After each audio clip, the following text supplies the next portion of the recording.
நெபோட்டோட diploma course ஒன்று என்னன்னா diploma for occupational health and safety management ப்ரொஃபஷனல்ஸும் இருக்கும். அந்த கோர்ஸ் நீங்க படிச்சு முடிச்சு அந்த டிகிரி சர்டிஃபிகேட் வச்சிருந்தீங்க.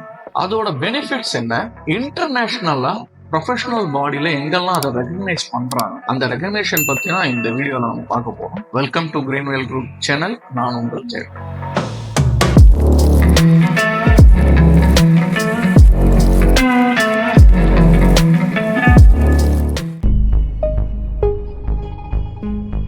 ஸோ ஃபர்ஸ்ட் நான் இந்த நெபோஷ் ஐடிப்பை பற்றி சொல்லியிருக்கேன். நெபோஷ் ஐடிப்னு நாங்கள் சொல்றது எப்படின்னா, அது வந்து ஜென்ரல் டேர்ம் அப்படிதான் சொல்லுவாங்க. நெபோஷ் ஐடிப்னு அது ஒரு diploma in occupational health and safety management professional. So இந்த டேர்மே ப்ரொஃபஷனல்ஸ்னு வந்துடும். ஸோ உங்களுக்கு க்ரோத் வேணும் அப்படின்னா நீங்க அந்த நெபோஷோட அவார்ட்ஸ், சர்டிஃபிகேட், டிப்ளமோ இதை பத்தி ஒரு வீடியோவும் சொல்லியிருக்கேன். ஸோ இந்த கேடர்ல மாஸ்டர்ஸ்க்கு கீழே இருக்கிறது இந்த டிப்ளமோ. ஸோ இந்த நெபோஷ் இதுக்கு வந்து நீங்க வந்து ஒரு 3 யூனிட் இருக்கும். அதை பத்திலாம் நான் அடுத்த வீடியோஸ்ல சொல்றேன். இது எத்தனை யூனிட், எவ்வளவு நாள்ல படிக்கலாம், இதுக்கு டியூரேஷன்ஸ் எப்படி ஆகும், எக்ஸாம் டியூரேஷன்ஸ் என்ன, மார்க்ஸ் என்ன, எவ்வளவு நாள்ல நீங்க படிச்சு முடிக்கலாம், இதை பத்தியான டீடைல்ஸ்லாம் என்னோட அப்கமிங் வீடியோஸ்ல சொல்றேன். ஸோ அந்த சர்டிபிகேட் வச்சிருந்தா உங்களுக்கு என்னென்ன யூஸ்ங்கிறத நம்ம ஒன் பை ஒன்னா பார்க்க போறோம். அதுவும் நான் இப்போ சொல்ல போறது எது அப்படின்னா, இன்டர்நேஷனல் ரெகக்னைசேஷன் பாடியில எப்படி நீங்க ஃபிட் பண்ணிக்கலாம் அந்த சர்டிபிகேட்டை வச்சுக்கங்க தான் நம்ம பார்க்கலாம்.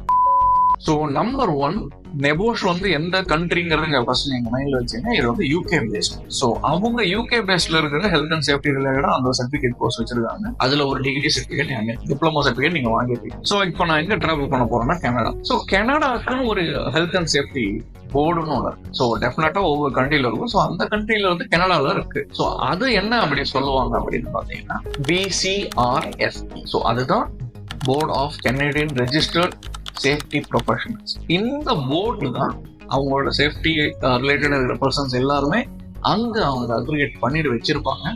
ஸோ நீங்களும் அங்க போய் ரெஜிஸ்டர் பண்ற மாதிரி இருக்கும். ஸோ இந்த போர்டுல நீங்க வந்து 2 விதமா ரெஜிஸ்டர் பண்ணலாம். CRST, CRSPன்னு சொல்லுவாங்க.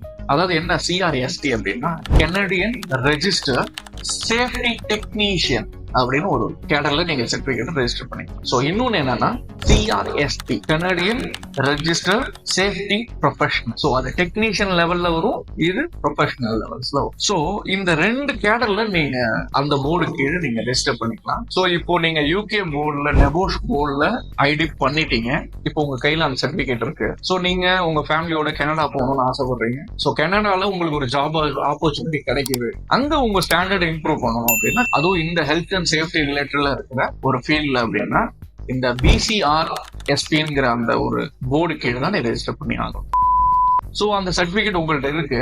ஸோ அந்த ஊருக்கு போய் புதுசா நீங்க வந்து ஒரு சர்டிபிகேட் கோர்ஸ் படிக்கணும்னு அவசியம். ஆல்ரெடி நீங்க வந்து ஒரு டியூரேஷன் ஆஃப் டைம் எடுத்துக்கிட்டீங்க இந்த நெபோஷ் இன்டர்நேஷனல் டிப்ளமோ கோர்ஸ் படிச்சு முடிக்க. ஸோ அங்க போய் மறுபடியும் கோர்ஸ் படிக்கணும்னு அவசியம். ஸோ நான் ஏற்கனவே சொன்ன மாதிரி, ஸோ அங்க 2 கேடர்ல இருக்கு. எதர் நீங்க டெக்னீஷியனா ரெஜிஸ்டர் பண்ணிக்கலாம், அப்படி இல்லைன்னா ப்ரொஃபஷனல்ஸா பண்ணிக்கலாம். ஆல்ரெடி நீங்க ஐடி பண்ணதுனால நீங்க ப்ரொஃபஷனலா பண்ணிக்கிறோம். ஸோ நான் அந்த CRST பத்தியும் சொல்லிடுறேன். ஸோ அந்த CRSTக்கு எப்படின்னா, கோர்ஸ் புதுசா படிக்கணும் அவசியம் இல்லை. உங்கள்ட்ட இந்த சர்டிபிகேட் இருந்தா போதும். ஸோ நான் சர்டிபிகேட் வச்சிருக்கேன். ஸோ அந்த ஊரோட எக்ஸாம் நீங்க எழுதணும். CRST கிளியர் பண்றது ஒரு எக்ஸாம் இருக்கும், அதை மட்டும் எழுதினா போதும், இந்த சர்டிபிகேட் போதும்.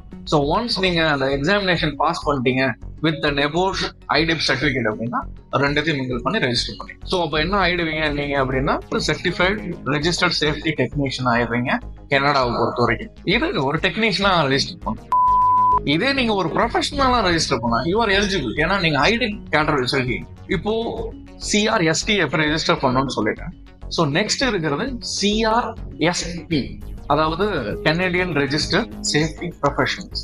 நம்ம கிட்ட இப்போ நீங்க ஐடி சர்டிபிகேட் வச்சிருக்கீங்க. நார்மல் ப்ராசஸ் பாத்தீங்கன்னா, இந்த நீங்க சர்டிஃபைடு ப்ரொஃபஷனல்ஸ்னா அந்த ஒரு எக்ஸ்பீரியன்ஸ் வேணும். இந்த ஃபீல்ட்ல எவ்வளவு எக்ஸ்பீரியன்ஸ், உங்க நாலேஜ் என்னன்னு டெஸ்ட் பண்ணிட்டு ஒரு இன்டர்வியூ ப்ராசஸ் இருக்கும், ஒரு கோர்ஸ் இருக்கும், இன்டர்வியூ ப்ராசஸ், அதுக்கப்புறம் எக்ஸாமினேஷன். இப்படிதான் அந்த பேட்டர்ன் இருக்கும். இதுல நீங்க டைரக்டா CRSP எக்ஸாமினேஷன் எழுதிட்டு அந்த சர்டிபிகேட்டையும் உங்களுக்கு டிப்ளமோ சர்டிபிகேட் நீங்க ரெஜிஸ்டர் பண்ணிக்கலாம். இந்த BCRSPயோட அந்த கனடியன் போர்டோட நீங்க ரெஜிஸ்டர் பண்ணீங்க. ஸோ உங்களுக்கு அந்த லென்த் ப்ராசஸ் கிடையாது. ஏன்னா நீங்க ஆல்ரெடி கோர்ஸ் முடிச்சிட்டீங்க யூகே போர்டு, நெபோஷ் யூகே போர்டோட. ஸோ அங்க அந்த கண்ட்ரிக்கான எக்ஸாமினேஷன் மட்டும் கிளியர் பண்ணிட்டு நீங்க ரெஜிஸ்டர் பண்ணீங்க. ஸோ இதுதான் இந்த simple process for Canada. So இந்த வீடியோ பிடிச்சிருந்துச்சுன்னா லைக் பண்ணுங்க, ஷேர் பண்ணுங்க, கமெண்ட் பண்ணுங்க, மறக்காம பெல் ஐக்கான கிளிக் பண்ணுங்க. தேங்க்யூ.